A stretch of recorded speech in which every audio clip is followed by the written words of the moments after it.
Hi everyone, this is the video for module number 4, and we are addressing social networking, particularly obviously in the context of diversity and getting into social capital. I want to start with some terminology. Obviously, when we're talking about social networking, the first thing that comes to mind are things like Twitter and Facebook and the like. And these all fall into social media, which are online tools and websites that allow people to network. And then when we talk about individual social networks, some terms that come up are degree, which are the number of ties we have with other individuals or collectively. Degrees of separation is a measure of social distance. Homophily, which is the tendency to limit our networks to people most like ourselves. And we can think about homophily being connected to a previous term that we've addressed, which would be cultural encapsulation. And finally, passing, pretending to be or assumed to be a member of another group. So looking at this image, how would you define social networking? Do you think of it as a web with shared connections? Well, that's generally what comes to mind for most people, but let's dig a little bit deeper. I like this definition about networking, and I've highlighted the piece in the middle, connecting to build two-way relationships for the long term. So often what comes about through social networking, particularly when we think about computerized social networking, is we see a lot of one-way, short-term interactions. And these usually result in people just simply using each other. And that's not good. People try to collect followers, collect connections on LinkedIn, collect friends on Facebook, or whatever the term is on any interactive social network. And that's really why networking gets a bad reputation, because we think about, well, what's the end game for me? But really, again, it's about relationships and a two-way, mutually beneficial interaction. There's a book called Bowling Alone, written by Putnam in the year 2000. It's really all about social capital. And so, as I said in introducing this video, we're talking about social networks obviously in the context of diversity for our course, but also in the context of social capital and links between social capital and diversity. And so, Putnam, in citing Fisher, thinks about social networks is they're obviously important. And if we think about the previous slide and my attempt to enforce and reinforce the idea that networks are about mutually beneficial relationships, that's true. But let's not pretend that we enter into any relationship simply to enter into a relationship with another person, whether it be a business partnership or a romantic relationship, a professional networking experience, or anything like that, simply for the sake of the experience. There's something that we hope to get out of it. And that's not a bad thing. And because at the end, we really need something tangible to come out of these experiences, to come out of developing social networks. And it's okay for there to be some form of benefit to each of us individually. And so in talking about social capital, Putnam conveys an outcome of productivity that comes from social networking and building social capital. We form bonds because that's a potential for converting those bonds into something else. It's that exchange through bonds that makes social capital something salient. But that begs the question, what is capital? We generally think of capital in terms of resources that can be exchanged for another resource, such as some sort of commodity. But we have to ask ourselves, how do we use social capital?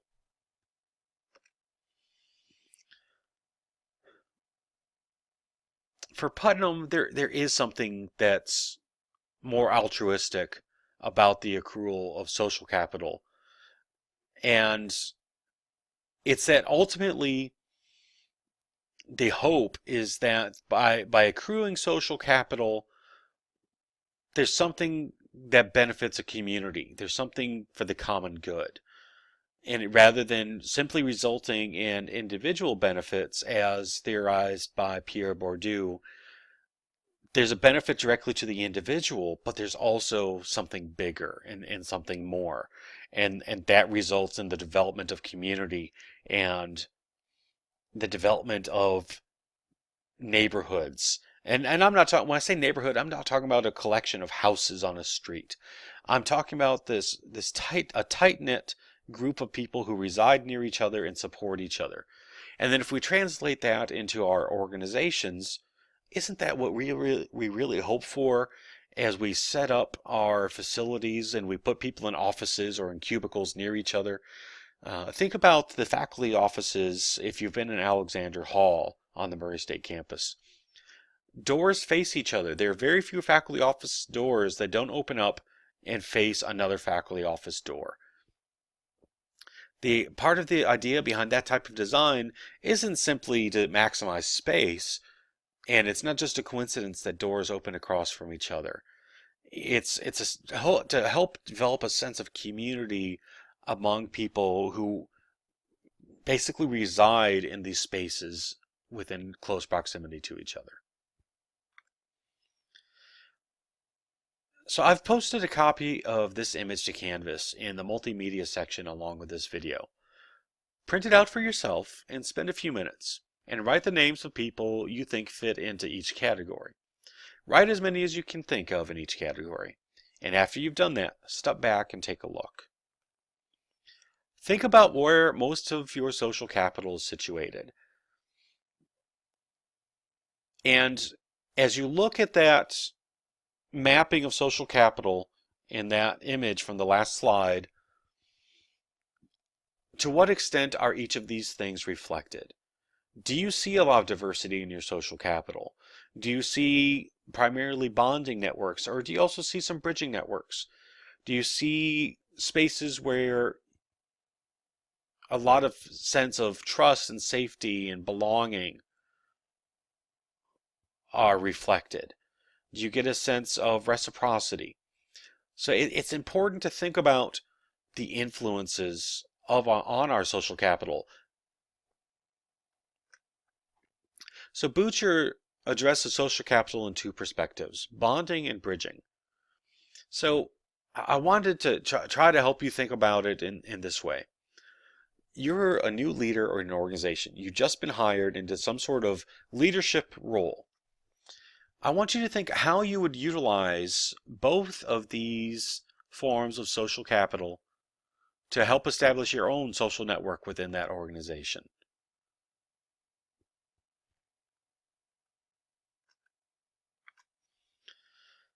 And one of the challenges that we have with our social networks is that sometimes we find ourselves residing in an echo chamber.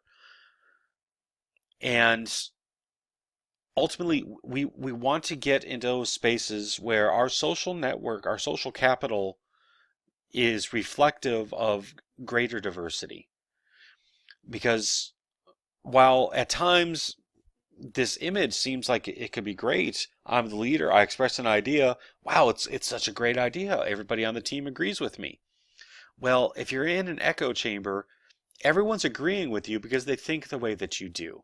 You don't have people on your team who are willing to be critical of your ideas.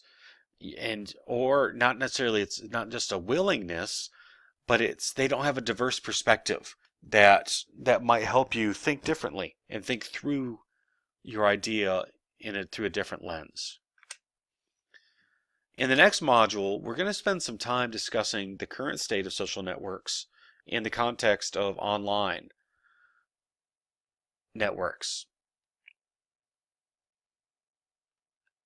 And there are a lot of implications for that on leaders and within organizations and when it comes to thinking about how we develop diversity consciousness. So I've posted a video on Canvas that I think you're going to find beneficial as we think about social networking. And that the whole point here is the power of connections. Networking, again, it has to be a two-way street. We have two ears and one mouth for a reason.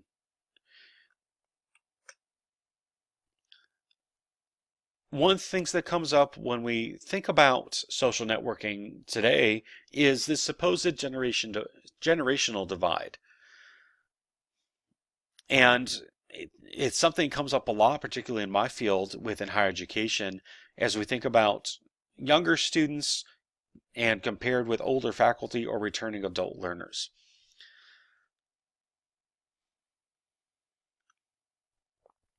And on this slide, there was a survey that was conducted in 2010 by the Pew Group, asking folks what makes them unique, what makes members of their generation unique. And I think it's interesting that both for members of the millennial generation, who are folks born between 1982 and 2000, and Generation X, generally thought of as being born between 1964 and 1982, members of both of these generations rated technology use as the top thing that makes their generation unique. But I find this interesting because one of the things that we find is that members of the millennial generation are often labeled as digital natives. So as we think about digital natives, I like this cartoon because it situates the young kids as being tech savvy. They simply know how to do it from a very young age, compared with older adults who don't get it. You know, we see the guy reading the newspaper, and then the guy asking, "I'll do your homework if you'll do my website."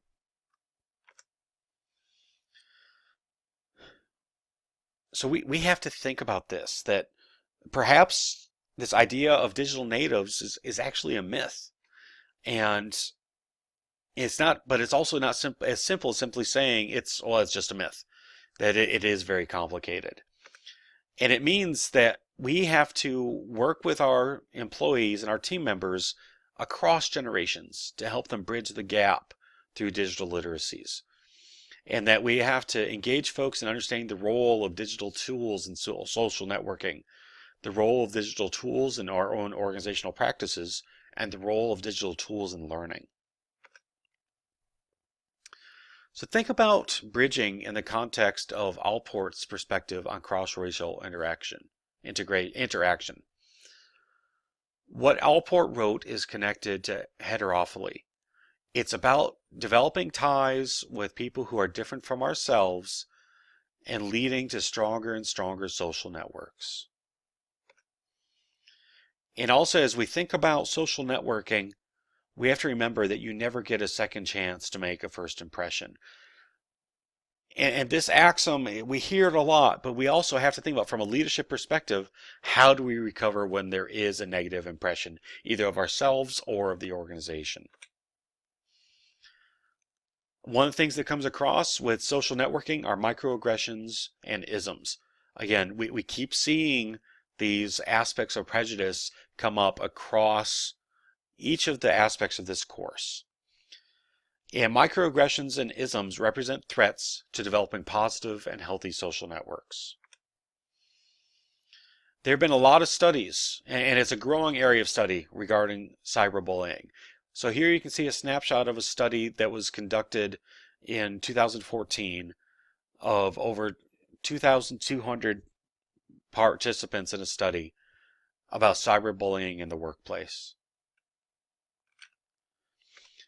And so as we think about the relationship between social networking and the potential for cyberbullying, we have to develop strategies to address cyberbullying, to help folks develop healthy and positive social networks within the organization.